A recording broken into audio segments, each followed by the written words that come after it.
Isha IVF fertility సెంటర్లో ఉన్నాము. ఈ హాస్పిటల్ రోడ్ నెంబర్ 2 బంజారా హిల్స్లో ఉంది. అయితే ఈ హాస్పిటల్లో ఉన్నటువంటి స్పెషాలిటీస్ ఏంటి? ఎందుకంటే తెలుగు స్టేట్స్లో అనేక రకాలైనటువంటి ఐవీఎఫ్ సెంటర్స్ ఉన్నాయి. కానీ ఇక్కడ స్పెషల్గా ఎలాంటి టెక్నాలజీస్ వాడుతున్నారు, ఎలాంటి అడ్వాన్స్డ్ టెక్నిక్స్, ప్రొసీజర్స్ ఇక్కడ ఉన్నాయి, మిగతా సెంటర్స్కి ఈ సెంటర్స్కి ఉన్న డిఫరెన్స్ ఏంటి, ఇక్కడికే ఎందుకు అవసరం ఉన్న వాళ్ళు లేకపోతే పేషెంట్స్ రావాల్సిన అవసరం ఉంది, అవన్నీ కూడా ఒకసారి లోపలికి వెళ్ళి చూసేద్దాం రండి.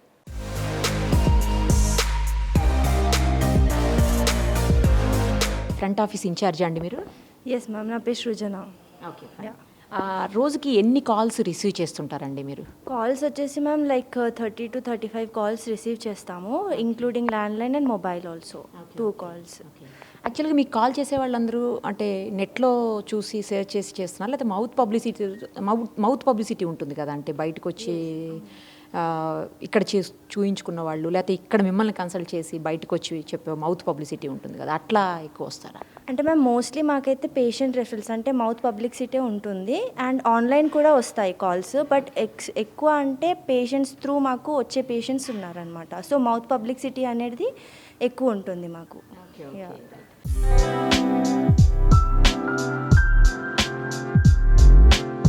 చూశారు కదా, ఫ్రంట్ ఆఫీస్ లాగా లేకపోతే ఒక హాస్పిటల్ లాగా అనిపించట్లేదు. చాలా బాగుంది అట్మాస్ఫియర్, అలాగే చాలా హైజీనిక్గా కూడా ఉంది. హాస్పిటల్స్ అంటే భయపడిపోయేటువంటి పరిస్థితి ఇప్పుడున్న పాండమిక్ సిచ్యుయేషన్లో ఉంది. బట్ అందుకు భిన్నంగా చాలా నీట్గా చాలా బాగుంది. అసలు ఎంతసేపు అయినా కూర్చోవచ్చేమో అనిపిస్తుంది చూస్తుంటే. పక్కన స్లైడ్స్ కూడా వేస్తూ ఉన్నారు. బహుశా అవన్నీ ఇక్కడ వాళ్ళు సక్సెస్ అయినటువంటి వాళ్ళ బేబీస్, వాళ్ళ పేరెంట్స్ అందరూ కూడా అక్కడ మనకు కనిపిస్తున్నారు. తర్వాత పక్కకే ఫార్మసీ కూడా ఉంది. ఫార్మసీ కూడా చాలా, అసలు అది ఫార్మసీ లాగే అనిపించట్లేదు, చూడండి ఎంత బాగుందో. ఇంకా లోపలికి వెళ్ళి మనం డాక్టర్స్ తోటి, అలాగే నర్సింగ్ స్టేషను, తర్వాత లోపల ఐవీఎఫ్ సెంటర్ లోపలికి మరి అలో చేస్తారో లేదో తెలీదు, ఒకసారి అవి కూడా చూసేసొద్దాం రండి. చాలా ఏళ్ల తరబడి, రోజుల తరబడి బేబీస్ కోసం వెయిట్ చేస్తుంటారు, ప్రెగ్నెన్సీ కోసం వెయిట్ చేస్తుంటారు. అలాంటి వాళ్ళందరికీ చాలా అపోహలు ఉంటాయి, భయాలు ఉంటాయి. ఎందుకంటే ఐవీఎఫ్ సెంటర్ అంటే చాలా ఖర్చుతో కూడుకున్నది, చాలా కాస్ట్లీ ఇదంతా కూడాను. మనతో అవుతుందా అవ్వదా, లేకపోతే ఎలాంటి జాగ్రత్తలు తీసుకోవాలి, ఒకవేళ ఐవీఎఫ్ చేయించుకున్న తర్వాత కూడా ప్రెగ్నెన్సీ అలాగే నిలబడుతుందా పోతుందా, ఇలా రకరకాలైనటువంటి భయాలు ఉంటాయి అందరిలోనూ. వాటన్నిటినీ తీర్చేదానికోసం ముందు ఇక్కడ కౌన్సిలింగ్ చేస్తారు. ఒకసారి కౌన్సిలర్ డాక్టర్ కూడా ఉన్నారు, చూద్దాం, వాళ్ళతో కూడా మాట్లాడదాం. డాక్టర్ గారు ఎప్పటి నుంచి చేస్తున్నారు ఇక్కడ మీరు? నేను from starting of the centre అండి. జనరల్గా కౌన్సిలింగ్ చేస్తారు కదా మీరు, రాగానే పేషెంట్ రాగానే ఎలాంటి డౌట్స్ వాళ్ళు ఎక్స్ప్రెస్ చేస్తుంటారండి? యాక్చువల్గా ఫస్ట్ హిస్టరీ పార్ట్ కంప్లీట్ చేస్తాను.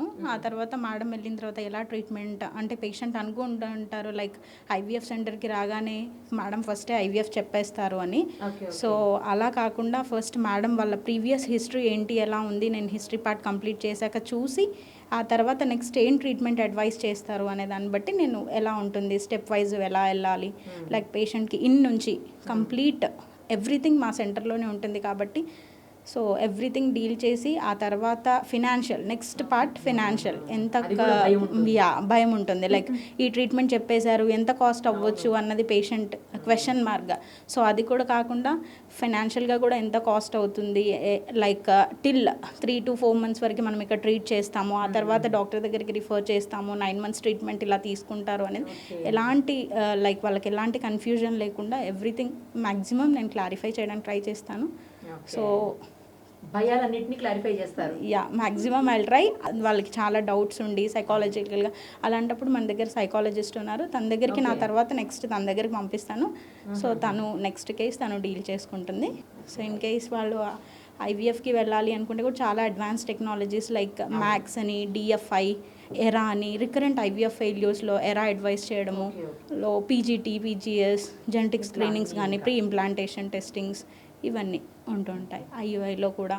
సో వచ్చారంటే డైరెక్ట్ ఐవీఎఫ్కే వెళ్ళడం అని కాకుండా చాలా కేసెస్లో న్యాచురల్గా కన్సీవ్ అయ్యి వెళ్ళిన వాళ్ళు కూడా చాలామంది ఉన్నారు. ఇప్పుడు మనం సైకాలజిస్ట్ డాక్టర్ పుష్ప గారి దగ్గర ఉన్నాం, ఆమెతో కూడా మాట్లాడదాం. పుష్ప గారు, హాయ్ అండి. హలో అండి. నాకు అసలు అర్థం కాలేదు, ఐవీఎఫ్ సెంటర్లో సైకాలజిస్ట్ ఏంటా అనుకున్నాను. ఇప్పుడు కొన్ని మీ డాక్టర్ గారు చెప్పారు, కౌన్సిలింగ్ ఇచ్చే డాక్టర్ గారు. సో మీ అవసరం కూడా చాలానే ఉన్నట్టుంది ఇక్కడ. అవునండి, అంటే చాలా సంవత్సరాల నుంచి ప్రెగ్నెన్సీ కోసం ట్రై చేస్తూ ఉంటారు కదా.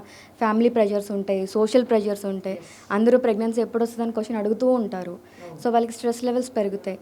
కొన్నిసార్లు ట్రీట్మెంట్ ఏమైనా అడ్వైస్ చేసినప్పుడు డైలమాస్ ఉంటాయి, ఏం తీసుకోగలమా లేదా, రేపొద్దున ఎవరికైనా తెలిస్తే ఏమవుతుంది. సో ఇవన్నీ సైకలాజికల్ డైలమాస్ అనమాట. సో వాళ్ళ డెసిషన్ మేకింగ్కి హెల్ప్ చేయడం కానీ, ట్రీట్మెంట్ ద్వారా ఉన్నప్పుడు వాళ్ళ ఎమోషనల్ స్టెబిలిటీకి కానీ అన్ని రకాలుగా మేము సైకలాజికల్లీ సపోర్ట్ చేస్తూ ఉంటాము. Okay okay. సైకలాజికల్గా మెడిసిన్ కూడా అవసరం అవుతుంటుందంటే వాడాల్సిన అవసరం ఎప్పుడైనా వస్తుంటుందా? అది అన్లెస్ అండ్ అంటిల్ చాలా సైకియాట్రిక్ పేషెంట్స్ అయితే తప్ప, బట్ నార్మల్గా మనకి వచ్చే ఇక్కడ పేషెంట్స్కి అవసరం ఉండదు. ఇక్కడ వచ్చే కపుల్ నార్మల్ ఉంటారు. సో వాళ్ళకి జస్ట్ కోపింగ్ స్ట్రాటజీస్ నేర్పిస్తాం, యాంగ్జైటీస్ ఉంటే అవి తగ్గించుకోవడానికి నేర్పిస్తాం. వెయిటింగ్ పీరియడ్ మెయిన్గా ట్రాన్స్ఫర్ చేసి బేబీని లోపల పెట్టాక రిజల్ట్ కోసం వచ్చే 15 days చాలా టెన్షన్ వస్తూ ఉంటుంది. ఏమవుతుంది, ఇంత డబ్బులు ఖర్చు పెట్టాం, ఏమవుతుంది. సో అలాంటివన్నీ తగ్గించడానికి కోపింగ్ స్ట్రాటజీస్ నేర్పిస్తాం. ఎందుకంటే స్ట్రెస్ ఎక్కువైందంటే ప్రెగ్నెన్సీ నెగిటివ్ వస్తుంది మళ్ళీ. సో అందుకని ఇక్కడ మేము రెండు మైండ్ అండ్ బాడీ బ్యాలెన్స్ చేసి ట్రీట్మెంట్ ఇస్తామన్నమాట. సో హోలిస్టిక్ అప్రోచ్ అనేది మేము ఇషా ఫెర్టిలిటీలో ఖచ్చితంగా ఇవ్వడానికి ట్రై చేస్తాం. ఇప్పుడు మనం ఇక్కడే ఉన్న నర్సింగ్ స్టేషన్లో ఉన్నాము. ఇక్కడే ఇంజెక్షన్స్ కూడా వేస్తూ ఉంటారంట పేషెంట్స్కి. ఒకసారి ఇక్కడున్న సిస్టర్ తోటి మాట్లాడదాం. ఇంజెక్షన్స్ వేస్తారు కదా, మీరే వేస్తారా? నేనే ఇస్తాను మేడం. ఓకే. ఏడుస్తారా? పెయిన్ వస్తుంది? కొంతమంది ఏడుస్తూ ఉంటారు. ఆ బాధ వాళ్ళకి తెలియకుండా మనం వాళ్ళని మాటల్లో పెట్టేసి ఎక్కడి నుంచి వస్తారని లైక్ ఫ్రెండ్స్ లాగా ఇంకా పేషెంట్ లాగా కాకుండా ఫ్రెండ్ లాగా చూస్తూ మాటల్లో పెట్టేసి ఆ నొప్పి అనేది వాళ్ళకి తెలియకుండా మనం ఇంజెక్షన్స్ ఇస్తూ ఉంటాము. ప్రస్తుతం మనం ఆండ్రాలజీ ల్యాబ్లో ఉన్నాము. అయితే ఇక్కడ జరిగేటువంటి ప్రాసెస్ ఏంటి, ఎలా చేస్తారనేది డాక్టర్తో మాట్లాడదాము. ఇక్కడైతే స్పెషల్గా మేల్కి సంబంధించిన స్పర్మ్ని ప్రాసెస్ చేయటము, అలాగే రిపోర్ట్ చేయటము, అనలైజ్ చేయటము ఇవన్నీ చేస్తారంటే ఒకసారి డాక్టర్ గారితో మాట్లాడదాం. డాక్టర్ గారు హాయ్. నమస్తే. నమస్తే. ఇక్కడ ఏం చేస్తారు డాక్టర్ గారు ఆండ్రాలజీ రూమ్? ఆండ్రాలజీ ల్యాబ్లో ఏం చేస్తామంటే మనం సెమెన్ అని వస్తుంది కదా, వెన్ మ్యాన్ ఇజాక్యులేట్ సెమెన్ అనేది వస్తుంది. ఆ సెమెన్ని అనలైజ్ చేస్తాము. సో సెమెన్లో ఏముంటుందంటే స్పర్మ్ ఉంటాయి. సో స్పర్మ్ ఉంటే సరిపోదు, స్పర్మ్కి కౌంట్ ఉండాలి, మోటిలిటీ ఉండాలి, మార్ఫాలజీ ఉండాలి, వాళ్ళ డిఎన్ఏ ఇంటాక్ట్ ఉండాలి. అవన్నీ ఈ ల్యాబ్లో ఏం చేస్తామంటే అవన్నీ అనలైజ్ చేసేసి based on the male fertility బట్టి వీ డిసైడ్ ద ట్రీట్మెంట్ అనమాట. ప్రస్తుతం మనం ఓటీలో ఉన్నాము. ఇక్కడ ఏం చేస్తారు, ప్రాసెస్ ఏంటి కూడా డాక్టర్ గారిని అడుగుదాము. వి పంచర్ 1 egg అండ్ రిమూవ్. మన చందన మ్యామ్ చేస్తారు ప్రొసీజర్. అది రిమూవ్ చేసేసి ఇక్కడ మీకు ఒక చిన్న విండో లాగా కనిపిస్తుంది. అది యాస్పిరేట్ చేసిన ఫ్లూయిడ్ని ఇక్కడ పెడతామన్నమాట. సో మళ్ళీ అక్కడ నేను ఎంబ్రియాలజీ ల్యాబ్లో మీకు చూపిస్తాను.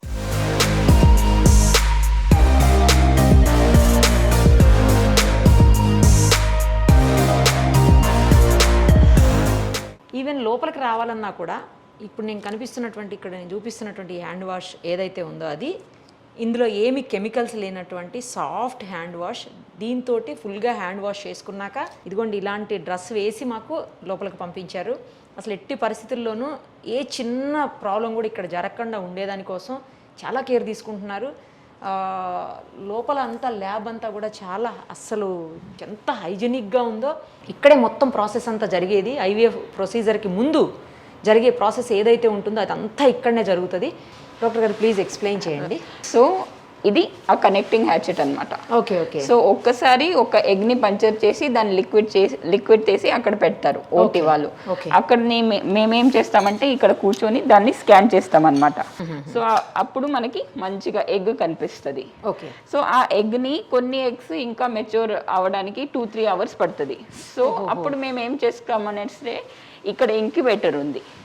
సో ఇది కే సిస్టమ్ అనేసి అనమాట. సో దీంట్లో అడ్వాంటేజ్ ఏమంటే ఈ ఇంక్యుబేటర్లో ఈచ్ పేషెంట్కి సపరేట్ స్లాట్ ఉన్నాయి. సో అందుకే ఒక్కొక్క పేషెంట్కి ఒక్కొక్క సపరేట్ స్లాట్ ఉంటుంది. లోపల ఊమ్లో ఎలాంటి సిచ్యుయేషన్ అయితే ఉంటుందో సేమ్ అలాంటి సిచ్యుయేషన్ని మనం ఆర్టిఫిషియల్గా ఇక్కడ వాళ్ళకి క్రియేట్ చేస్తున్నాం. రైట్. మీరు ఏదో ప్రాసెస్ చేస్తారా, అది ఎట్లా? సో మీకు అక్కడ స్పర్మ్ కనిపిస్తుంది. ఒక్కసారి ఒకటే తీసుకోవాలా డాక్టర్? అంతే. ఎందుకంటే why we have to take 1 sperm at a time is న్యాచురల్గా ఏమవుతుందంటే మనకి like we know okay always women get a choice to choose a man. So handsome ఉన్న వాళ్ళని మనం చూస్ చేసుకుంటాం అనమాట. సో ఇక్కడ కూడా హ్యాండ్సమ్ ఉన్న ఒక్క స్పర్మ్ని తీసుకొని వీ విల్ ఇంజెక్ట్ అనమాట. సో మీకు తెలిసిపోతుందేమో ఎట్లా హ్యాండ్సమ్ ఉంది ఆ స్పర్మ్ అంటే ఇప్పుడు స్పర్మ్కి కూడా హెడ్ నెక్ టెయిల్ ఉంటుంది అనమాట. ఓహోహో. సో హెడ్ నెక్ టెయిల్లో మనం చూస్తాము ఏది బాగుంది అనేసి. Okay okay. సో మంచిగా అక్కడ హ్యాండ్సమ్ ఉన్న వారిని సెలెక్ట్ చేసుకొని మన అమ్మాయికి ఇంట్రడ్యూస్ అయ్యారు. సో మీకు కనిపిస్తుందా ఇప్పుడు మెచ్యూర్ ఎగ్ చూడండి. So this is the indication of mature egg. మంచిగా సైటోప్లాజం ఉంది. ఇయర్ మన బేబీకి కావాల్సిన న్యూట్రియంట్ ఆర్గానల్స్ అన్నీ ఉంటుంది. ఓకే. సో మనం ఇప్పుడు దగ్గరకు వచ్చేసి ఇలా ఇంజెక్ట్ చేస్తాము.